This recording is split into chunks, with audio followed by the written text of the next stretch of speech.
ஒரு ஆள் நம்ம கொள்கையிலிருந்து போனாருன்னா நாங்க அது வழிகேடுன்னு தான் சொல்லுவோம்.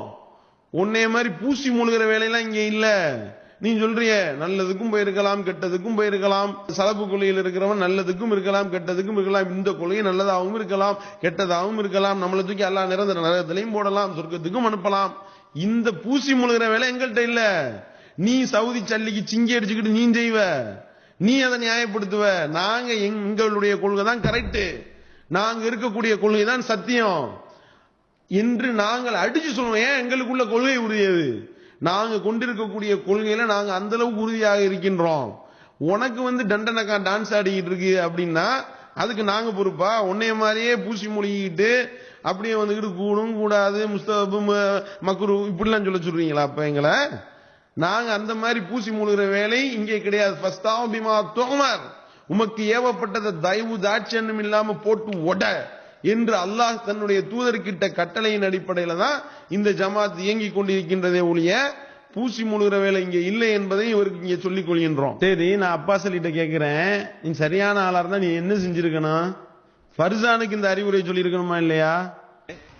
ஒரு சத்தியம் என்று நினைத்து இத்தனை காலமாக எந்த வழிகேடான ஒரு கொள்கையிலே சரிகண்டு வாழ்ந்து கொண்டிருந்தேனோ, எந்த வழிகேடான ஒரு கொள்கையிலே சரிகண்டு வாழ்ந்து கொண்டிருந்தேனோ, எந்த வழிகேடான ஒரு கொள்கையிலே சரிகண்டு வாழ்ந்து கொண்டிருந்தேனோ, அந்த கொள்கையிலே இருந்து இது அசத்தியம்தான், நீ புரிந்து கொண்ட இந்த சிந்தனைகள் எல்லாம் வழிகேடுதான் என்பதை அல்லாஹு தாலா எனக்கு உணர்த்தி இன்று தௌபா செய்து மீண்டிருக்கிறேன்.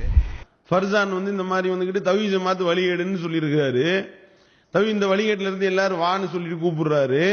அப்ப நீ சரியான ஆளா இருந்தால், நடுநிலை பேணக்கூடியவர், ஒருதலை பத்தமான சிந்தனையற்றவர் அப்படின்னு சொல்றதாக இருந்தா நீங்க ஃபர்சானுக்கு அறிவுரை சொல்லி இருக்கணும். என்ன குறைஞ்சபட்சம் என்ன சொல்லலாம்?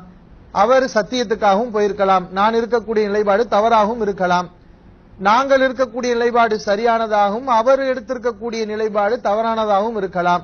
அவருடைய வாதங்கள் என்ன, ஆதாரங்கள் என்ன, அதையெல்லாம் வைத்துத்தான் நாங்கள் முடிவெடுப்போம் என்று ஒரு நியாயமான ஒரு பேச்சை பேச வேண்டும்.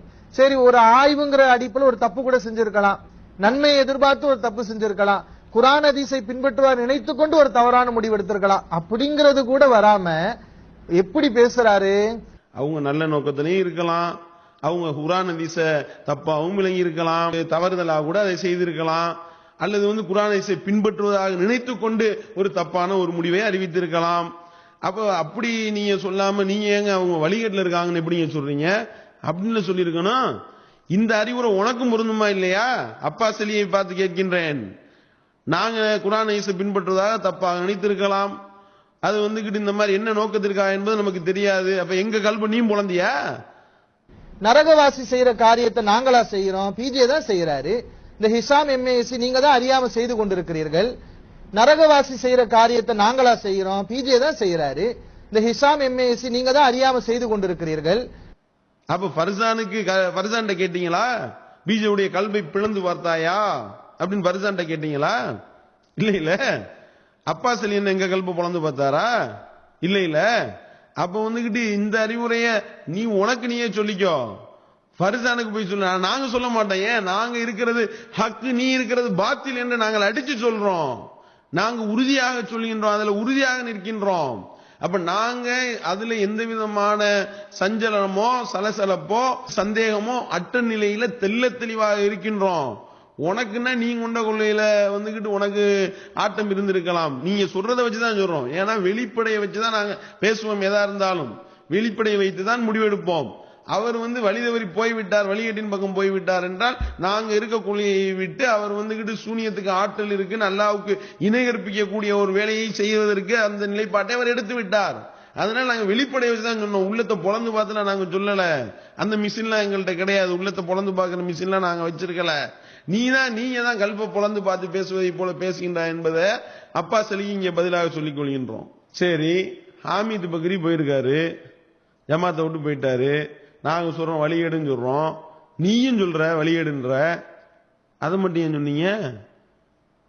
அதே டைலாக்கே போட வேண்டியது தானே.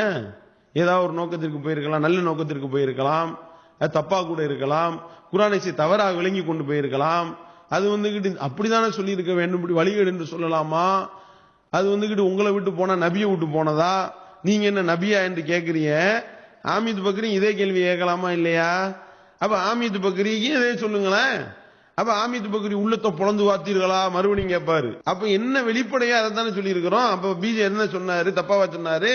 என்ன வெளிப்படையா உள்ளதோ அதை சொன்னார். அதை இவர் திரிக்கின்றார் என்றால் இவர் ஒரு மனநோயாளியாகவே மாறிவிட்டார். சொன்னோம்ல, இந்த பிஜே போபியா என்ற அந்த மனநோய் பாதிக்கப்பட்டதனுடைய வெளிப்பாடு, பிஜே எது சொன்னாலும் தப்பு என்று சொல்லக்கூடிய அளவிற்கு இவருடைய மூளை குழம்பி விட்டது.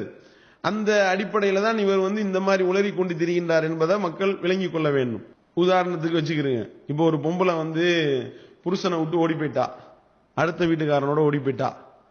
இப்ப என்ன சொல்லுவான்? வெளிப்படையை பார்த்து இந்த மாதிரி இந்த வீட்டுல உள்ள ஒரு பொம்பளை அடுத்தவனோட ஓடி போயிட்டா அப்படின்னு சொல்லிட்டு ஒரு புருஷங்காரன் சொல்றான், இந்த மாதிரி ஓடி போயிட்டா அவ விபச்சாரம் பண்ண ஓடிட்டா அப்படின்னா நம்ம அப்பா சொல்லி. ஒரு மனிதன் என்ன செய்யணும்? நம்மளை விட்டு ஒருவர் போய்விட்டால் அவர் என்ன சொல்லலாம்? குறைஞ்சபட்சம் என்ன சொல்லலாம்? நாங்கள் இருக்கக்கூடிய நிலைப்பாடு சரியானதாகவும் அவர் எடுத்திருக்கக்கூடிய நிலைப்பாடு தவறானதாகவும் இருக்கலாம். அவருடைய வாதங்கள் என்ன, ஆதாரங்கள் என்ன, அதையெல்லாம் வைத்துத்தான் நாங்கள் முடிவெடுப்போம் என்று ஒரு நியாயமான ஒரு பேச்சை பேச வேண்டும். அப்ப இது இந்த மாதிரியான ஒரு சிந்தனை ஒரு தலைபட்சமான சிந்தனை. இப்படி ஒரு மனுஷனுக்கு வரக்கூடாது. இப்படிலாம் சொல்லலாமா? நல்ல நோக்கத்துக்கு ஓடி இருக்கலாமா இல்லையா? அது தப்பாக நினைத்து கொண்டு ஒரு நபருக்கு வாழ்க்கை கொடுக்கறதுக்காக ஓடி இருக்கலாம் தானே, பிள்ளைகளுடைய நல்லதுக்காக ஓடி இருக்கலாம் தானே. அப்படி சொல்லாம இப்படிலாம் நீங்க என்ன கல்வையா பொழந்து பாத்தீங்க, அந்த பொம்பளையினுடைய கல்வை நீங்க அறுத்து பாத்தீங்களா அப்படின்னு சொன்னா என்ன ஆகும்? ஓடி போனவன் தானே சொல்லுவாங்க. அப்ப ஒரு சைத்தான் போனதுனால கொள்கை என்ன மேட்டுன்றத பத்தி பிஜே அவர்கள் சொல்ல வந்தத எப்படி திரிக்கிறாருன்னு பாருங்க. அப்ப ஒரு பொம்பளை ஓடி போனதுக்கு இப்படி நீ சொல்லுவியா நீ முதல்ல? அப்ப ஏன் இந்த மாதிரி ஒரு ஆளை குறைவுபடுத்துறதுக்காக அவர் என்ன பேசினாலும் அதுல தப்பு கண்டுபிடித்து அதை தப்பாக அதை சித்தரிக்கக்கூடிய ஒரு வெறி, அது பிஜே போபியா வெறி என்ற அந்த மனநோய் முற்றியதனுடைய வெளிப்பாடுதான் என்பதும் அதுக்கு அடுத்த ஆதாரம் என்பதையும் இங்கே சொல்லிக் கொள்கின்றோம்.